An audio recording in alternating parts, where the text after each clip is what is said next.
Sarah V here. Oh my gosh, so this topic is a little bit different than what I normally share, but what I'm realizing is it has just as much importance as, some of the other healing videos that perhaps I do, about meditation. But this thing, and I'm going to call it the energetic sacred space facelifting, which is something that I have started within my business. This is so important. And I've always, as you can see in the background here, all the things that I have in and around my environment, my home, because we know that our homes are the heart of our existence. And, this is something, this sacred space facelifting is all about energy. Because remember, everything is energy. Energy is everything. And sometimes we don't realize that in our environment, the things that we have are creating the energy that we're holding in our body. And spring is around the corner. I can feel it, even though today is pouring rain and sort of 48 degrees. So it's not very springy today. But spring is around the corner, and for me, this is my favorite time to release things that no longer serve the energy that I am expanding into. It is time to set it free. I wouldn't say that I'm crazy about this time of the year, but I get this like surge of energy to release things that no longer serve me. Sacred space facelifting is not about, getting rid of things and then going out and spending a ton of money to, create your new space. This is about shifting things in your space, things that you already have. I do this all the time. People are like, oh, wow, you've like redone your living room. And really what I've done is I've shifted the things in my environment. And, this time of the year for me isn't just, simply tidying up. This is about deep diving into the relationships between our living space and the holistic energy or energetic relationships that affect our well-being. And, like I said before, our homes are the heart of our energetic existence. I use this funny story. My mother-in-law, so from the day that I was married, she never approved of me. And she told me so. I remember, a big argument we had, and she barged into my room and she told me that she would never approve of me, right? So kind of setting the scene a little bit. So she was an artist. I mean, we got along, but I always knew that there was a lot of judgment in her. And so throughout my 32 years of marriage, she was a painter, and she would always give me her paintings.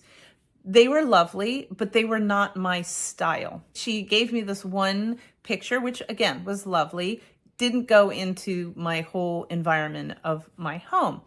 So for some reason, I held on to it.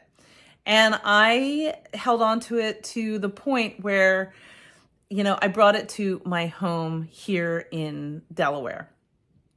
And this painting was funny because whenever I knew that she was coming, I would put it up on the wall. So she would be like, oh, wow, it's so lovely. Isn't it such a beauty? And she went on and on and on. And then as soon as she left, I would take it down off the wall and put it up in the attic. But somehow I brought it with me down here to Delaware. And I was, when I was doing one of my releases, I went to the attic and I was like, oh my gosh, there's that painting again. And what I'm talking about with this energy from things that we have in our environment is they hold onto energy from either the people that gave you something, or, if there was a time where you were feeling really fearful and, you bought something just to kind of soothe your fear. That's not a really good example, but everything that we hold on to has an energetic charge to it. So I remember the energy that I had connected with that painting that didn't go in my surroundings. It had guilt connected to it.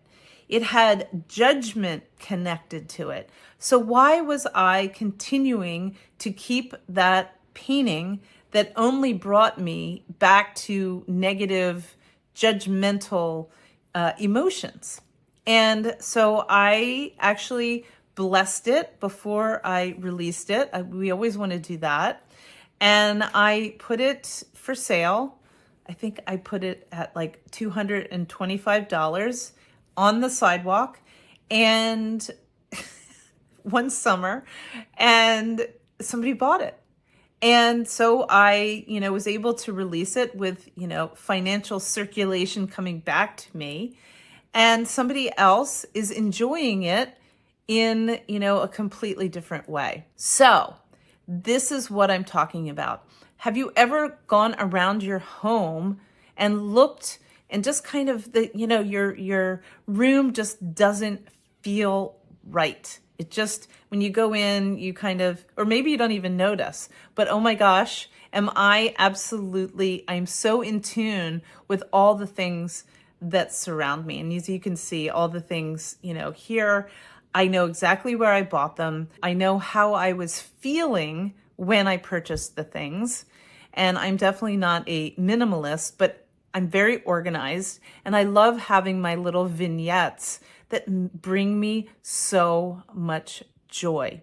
So what I want you to do, if you're willing, is really start going around your house and looking at all the things that you have, and do all those things bring you happiness, bring you a good memory, make you feel good when you touch them, when you remember. Maybe you don't even remember, but all the things that I have in my house have a memory connected to them and where I bought them. I love going into vintage and antique stores all over the world. I kind of scope them out, and I have been known to bring very heavy.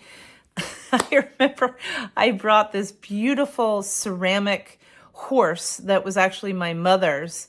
I still have it. And I brought it, and it sat on my lap for 6.5 hours coming back from England. But I'm always scouting things out. I'm always finding things. And it makes me happy when they arrive in my home.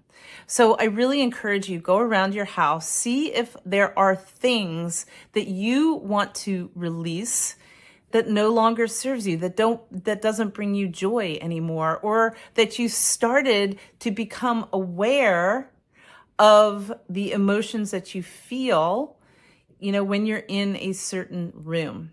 And this has everything to do with the energy that we hold in our bodies. This is the time of the year where it's renewal, it's release, and we are able to, release things that no longer serve us, especially when we're in this, energetic expansion to our most authentic, highest versions of ourselves. So I hope that's helpful today. If you are, wanting to release, if you want to have a sacred space facelift, please say facelift in the reply to this email, or if you're watching this on YouTube, put it in the comments. Or just say facelift, and I know you're not getting a facelift, but your space is getting a facelift. So that's what I wanted to talk to you, because it is huge for me. So have a beautiful day.